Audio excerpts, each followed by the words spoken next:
अस्सलाम वालेकुम नाज़रीन, कल्याण न्यूज़ टीवी सां मां आहियां रहीम बख्श मंवर। सभ खां पहिरीं नज़र विझंदासीं अॼु जी अहम ख़बरुनि ते। नाज़रीन, जरवार वेझो नथू गबोल में नाज़िम जोखियो ऐं फ़हमीदा सियाल जे क़ातिलनि ख़िलाफ़ सिंध सुॼागी फ़ार्म, सिंध तरक़ी पसंद पार्टी ऐं जसकम बशीर ख़ान पारां एहतिजाजी रैली कढी वई, जंहिं में पार्टी जे कारकुननि शिरकत कई। रैली जी अॻवानी शौकत गबोल, बशीर गबोल, वहीद मेहरान पिताफ़ी, असगर पिताफ़ी ऐं मोहम्मद याकूब पिताफ़ी कई। मुज़ाहिरे में मक़तूल नाज़िम जोखियो ऐं फ़हमीदा सियाल जे क़ातिलनि ॼाम गहराम जोखियो, ॼाम अवेज़ जोखियो ऐं गंवर असरार खे सख़्त सज़ा ॾियण जो मुतालबो कयो वियो। मुज़ाहिरे खे ख़िताब कंदे अॻवाननि चयो त सिंध खे मुकमल तौर ते वॾेरनि जे हवाले कयो वियो आहे। वॾेरनि सिंध खे मुकमल तबाह बर्बाद करे छॾियो आहे। इन्हनि वधीक चयो त अॻु में अरब सिंध में रुॻो पखियुनि जो शिकार कंदा हुआ, पर हाणे संदन फरमाइश ते वॾेरा सिंध जे सान्यावंद पुटनि जो शिकार करे विया आहिनि। हिननि जो वधीक चवणु हुयो त सिंध में अरबनि जी शिकार ते पाबंदी हई वञे। इन्हनि वधीक चयो त सिंध जे न्याणी फ़हमीदा सियाल जे क़ातिल बदमस वॾेरे गंवर इसरार खे पिणु जल्द खां जल्द गिरफ़्तार करे खेसि सख़्त सज़ा ॾिनी वञे। आख़िर में अॻवाननि सुप्रीम कोर्ट जे चीफ जस्टिस खे ॿिन्ही वाक़िअनि जो नोटिस वठण जी अपील कंदे खांसि मुतालबो कयो त पीपी पारां वॾेरा स्टेट बणायल सिंध जे मामले ते पाण मुरादो नोटिस वठे सिंध जी आवाम खे वॾेरा गर्दी खां बचायो वञे। लाड़काणे जी 16 यूसीस जी रक़म 1 करोड़ खां वधीक FBI वारा रहतू ॼाणाए गॾी विया। मुलाज़िमनि जूं पघारूं न थी सघियूं, रोलड़े जो शिकार, डेली वेजिस ते कमु कंदड़ सख़्त परेशानियुनि में मुब्तला।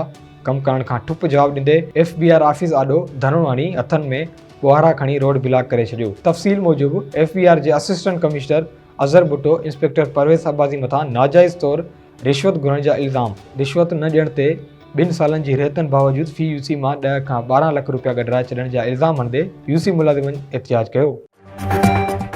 मलीर क़त्ल थियल नौजवान नाज़िम जोखियो जी अदालत में 161 शाहिदनि बयान ॾिना। ॼाम अब्दुल करीम अरबन ऐं ॿियनि मुलविस इलाइक़े जे माण्हुनि जा नाला शामिल कया वञनि। भाउ अफ़ज़ल जोखियो मलीर जुडिशनल मजिस्ट्रेट 2 जी अदालत अल्ताफ़ तुनियो वटि पेश कयो वियो। मलीर कंप्लेंट जी 40 खां वधीक वकीलनि वकालतनामा जमा कयो। कोर्ट अॻियां इस्तदा कई त सोसाइटी ख़िलाफ़ दहशतगर्दी एक्ट शामिल कयो वञे। मक़तूल जा कपिड़ा क़ातिलनि जे कब्ज़े में आहिनि, इहे वरिता वञनि ऐं ॿिया माण्हू गिरफ़्तार कया वञनि। वकील मोहम्मद ख़ान शेख अयाज़ चांडियो ऐं ॿिया। नाज़रीन, मेहड़ वाक़िए बाबति पीपुल्स पार्टी जे MPA सरदार ख़ान चांडियो तरफ़ां दाख़िल पेटिशन जी ॿुधणी Sindh high court circuit court Larkana में रथियल हुई, जेका जस्टिस जी गैर मौजूदगी सबबि मुलतवी कई वई। अदालत ॿाहिरां मीडिया सां ॻाल्हाईंदे उमे अरबाब चांडियो चयो त जवाबदार धुर अदालत जे ऑर्डर खे चैलेंज कयो आहे, जंहिं जी ॿुधणी रखियल हुई। जज साहब जी गैर मौजूदगी जे करे ॿुधणी मुलतवी थी। असां अदलिया में उमेद रखी अचूं था। मुंहिंजी इहा ज़बान रही आहे त असांखे पाकिस्तान जी अदालत ते यकीन आहे ऐं असां मज़लूम आहियूं। यकीनन अदालतूं मज़लूमनि सां इंसाफ़ लाइ आहिनि। ऐं चयो त सिंध जी आवाम खे पैगाम ॾींदसि त जागीरदारी निज़ाम जे ख़िलाफ़ जेका असां जंग विड़ी रहिया आहियूं, दरअसल इहा जंग सिस्टम जे ख़िलाफ़ आहे। नाज़रीन, ॾोकिरी में सिंध प्रेस क्लब जे मरकज़ी अॻवाननि अब्दुल ख़ालिक खोखर ऐं मोहम्मद क़ासिम बुगियो सिंध प्रेस क्लब ॾोकिरी ऑफिस जे इफ़्तिताह कयो। इफ़्तिताही तक़रीब में सिंध प्रेस क्लब बाढे, नसीराबाद डेरा गाजी खाड़ो ऐं ॿियनि शहरनि जा साफ़ी मुख़्तियार अली मुगेरी, मंज़ूर अली खलड़ो, मुख़्तियार अली ओडाणो, गुलाम यासीन चांडियो ऐं ॿियनि वॾे अंग में शिरकत कई। हिन मौक़े ते इफ़्तिताही तक़रीब खे ख़िताब कंदे सिंध प्रेस क्लब जे अॻवाननि अब्दुल हक खोखर ऐं मोहम्मद क़ासिम बुगियो चयो त सिंध जे साफ़ियुनि लाइ गॾियल जदोजहद करे संदन हिफ़ाज़त समेत बुनियादी मसइला हल कया वेंदा। साफ़ी पाण खे अकेलो न सम्झनि, असां संदन आवाज़ बणिजी इक़्तिदार जे आला ऐवाननि ताईं पहुचंदासीं।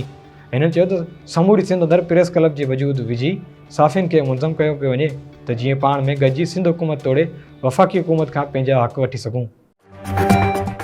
नाज़रीन, ही हुयूं अॼु जूं अहम ख़बरूं। वधीक तफ़सीली ख़बरुनि लाइ विज़िट कंदा असांजी वेबसाइट www.dailykalyan.com ऐं असांजो फेसबुक ऐं यूट्यूब पेज डेली कल्याण।